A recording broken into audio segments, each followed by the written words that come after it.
That it's completely inhumane and wrong that there's children in that facility. I've said to them that I believe them, and I've said to them that I'll do everything that I can to help, and I will. If it wasn't for whistleblowers like Alicia, it's unlikely we'd know what really went on here. How vulnerable children were mentally tortured and sexually abused. Their basic rights ignored by a cabal of staff. It's scary to speak out against people when you know what they're capable of. I'm absolutely terrified. But you're going to come and stand up and tell the truth? Yeah. In October 2019, Alicia took a job at Ashley, hoping to help kids rehabilitate rather than re-offend. A lot of them have come from really difficult homes and backgrounds. They're ticking every box for vulnerabilities.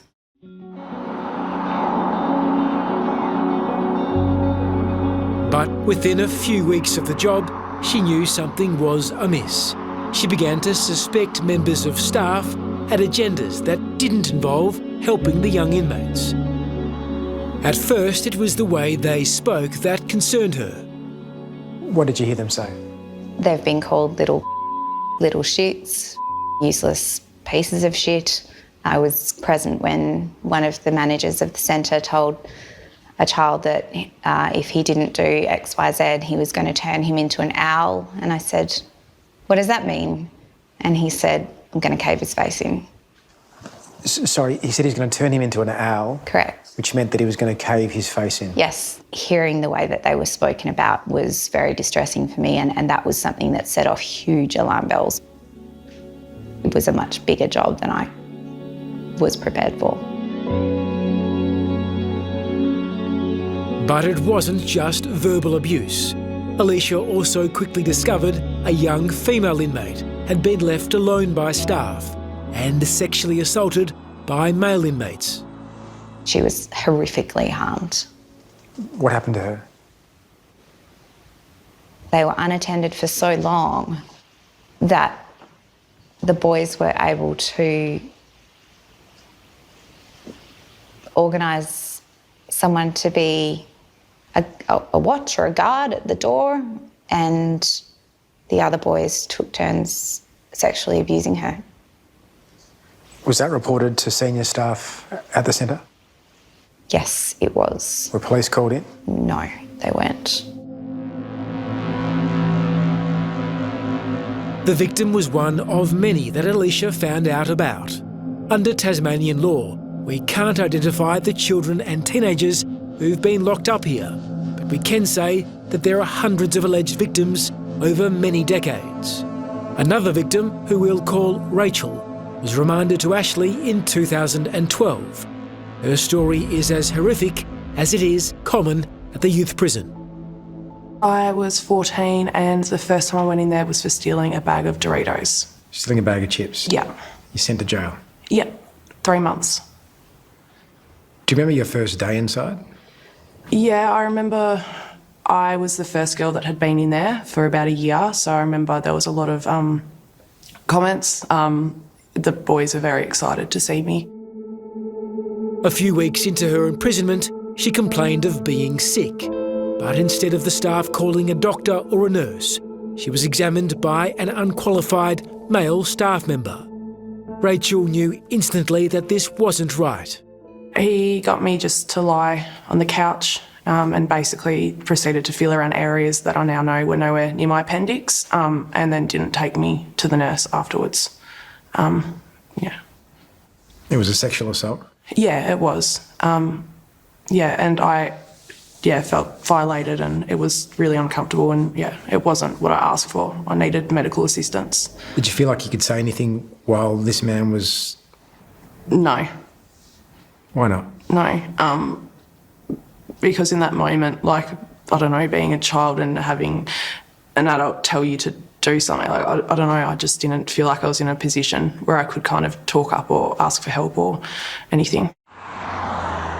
Rachel told a female youth worker about the assault, who helped her complain to the Ombudsman. But she says the only punishment the male staff member received was 2 weeks paid leave. He sexually assaulted you and got 2 weeks paid leave? Yeah. And then came back? Yeah. And kept working with you? Yeah. Rachel's story isn't unusual. There was never a time he was around me where he didn't touch me inappropriately. This former detainee we'll call Andrea says abuse was routine. She recalls one male staff member who couldn't keep his hands to himself. He would grab my bum and he would do night shift, and I'd be in a shower. He would unlock my window in my bathroom. And stare at you in the shower? Did you have the ability to say stop? Or Yeah, I would. And would he stop? No, he'd just laugh. Many years have passed now. Why do you think this guy's conduct towards you has stayed with you for so long? I feel my main problem was management's handling of it. Like, obviously, it was gross and horrible what happened to us in there, but the way management handled it and hid everything.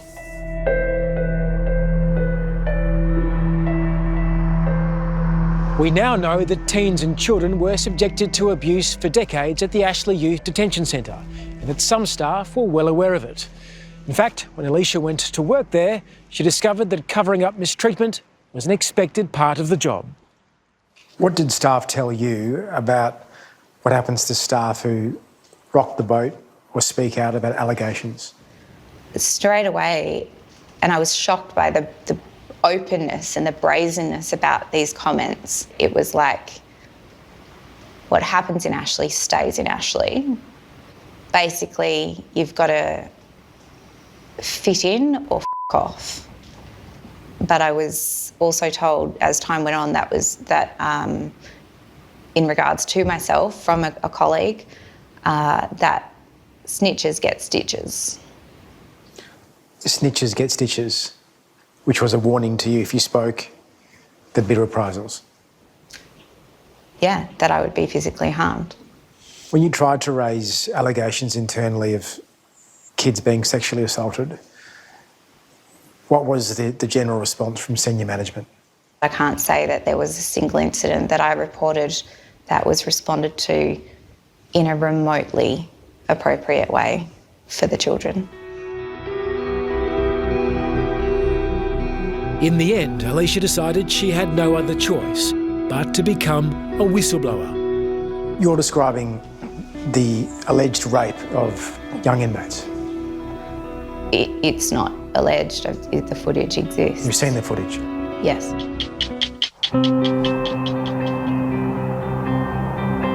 It's true. ETFs really are the easiest way to invest. Taking care of your ETF portfolio takes only a few hours per year. It's ideal for busy people who have money but not a lot of free time. That said, ETF investing only works great if you know what you're doing. I see a lot of people who choose the wrong brokerage, buy the wrong ETFs, mess up their taxes, sell at the wrong time, and then they wonder what happened. Okay, so you have some money sitting in your bank account and you think it would be... It's a place that was meant to help steer teens and kids away from trouble, towards the straight and narrow. But Ashley Youth Jail in Tasmania's north instead put them at greater risk. Thanks to brave whistleblowers like Alicia, it's now known as a place where one of Australia's worst child abuse scandals occurred. Many decades of abuse, and it's time to let the light in. Yeah, I absolutely. That's a big, big job, but it needs to happen. In October 2019, Alicia started working at Ashley Prison. But a few weeks into the job, she became concerned about vulnerable young inmates being left alone with older prisoners known to be predators. Alicia says she reviewed shocking CCTV showing rape.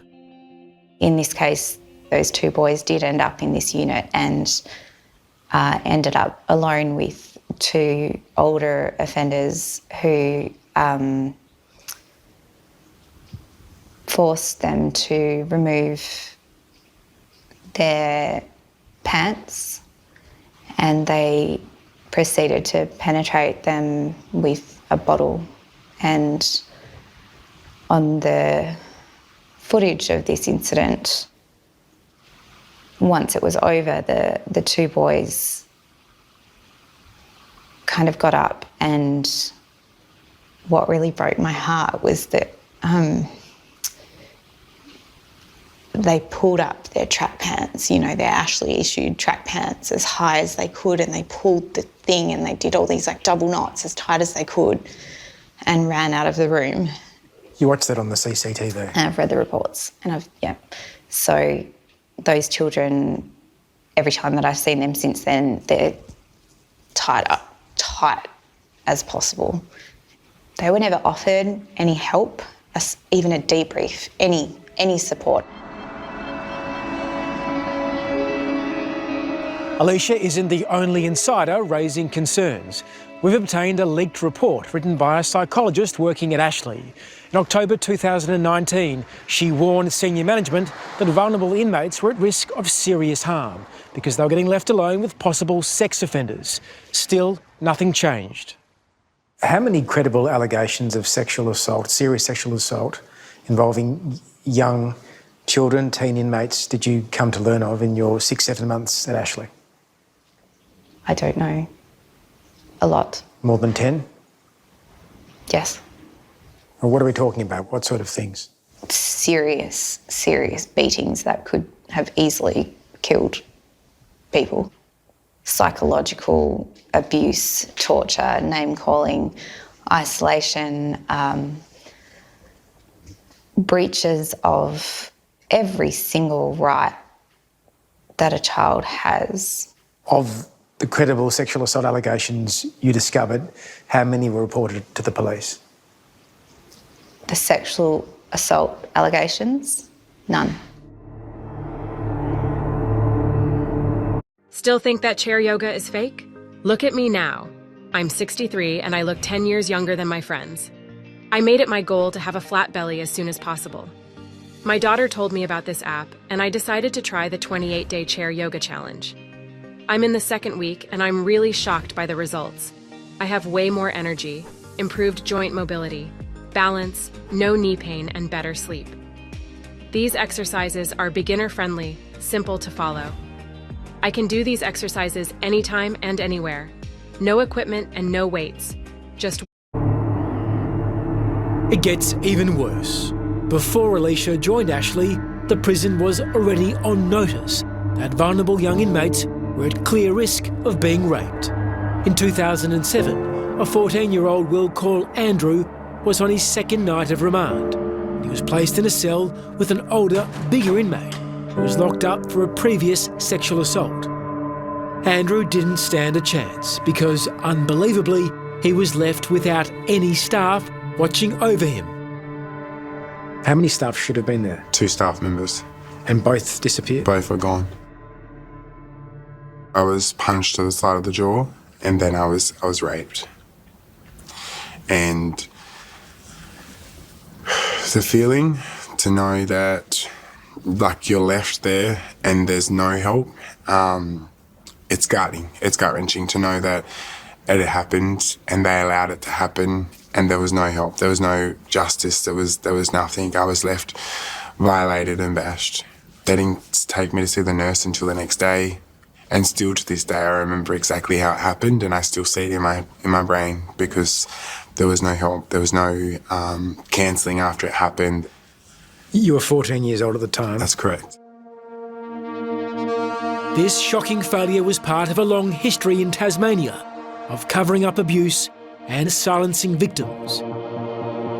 But it's the case of this man, James Griffin, that highlights the failings of state agencies to stop child abuse in Tasmania.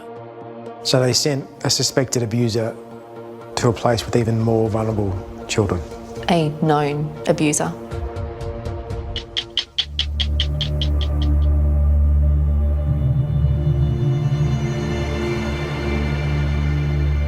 Many monsters have worked behind the walls of the Ashley Youth Detention Centre. One of them was this man, James Griffin. Griffin began working at Ashley in 2017, but it's how he got the job that's outrageous. That's because for years before, it was suspected he was a serial child sex offender. I was 11, he was 59. And the grooming started at age 11. At age 11. In 2008, Tiffany Skeggs met child nurse and Tasmanian netball volunteer James Griffin. It wasn't long before he started abusing her. He had absolute control over me. The exploitation was as far as you can go. Now 24, Tiffany says her innocence was stolen. My life revolved around him. I had to be at his beck and call constantly. And the more physically abusive part of that was that he would rape me at least 2 to 3 times a week. And I had to be available for that. And how long did that ordeal last? Until I was 19. What makes Tiffany's story even worse is that Griffin was on the radar of authorities for years. But instead of stopping him, he was left to abuse her and other vulnerable children, including at the Launceston General Hospital, where he worked at the time. Multiple complaints suggesting Griffin was a pedophile were lodged with police and public sector agencies in Tasmania. I ended up suffering a near decade because they refused or disregarded and just plainly didn't act on the information they had at the time. Are you someone that currently has a pension plan that you're either paying into or previously paying into, or maybe was with a previous? I was expected to put up with it by everyone, not just him. Tasmanian Police, the Launceston General Hospital and Netball Tasmania all failed to act properly on tip-offs about Griffin. Federal authorities were also tipped off in 2015 that Griffin was linked to child exploitation material and was travelling overseas with a minor. Tiffany says Border Force officials approached them here at Melbourne Airport and took possession of both their mobile phones. What was on yours and his phones?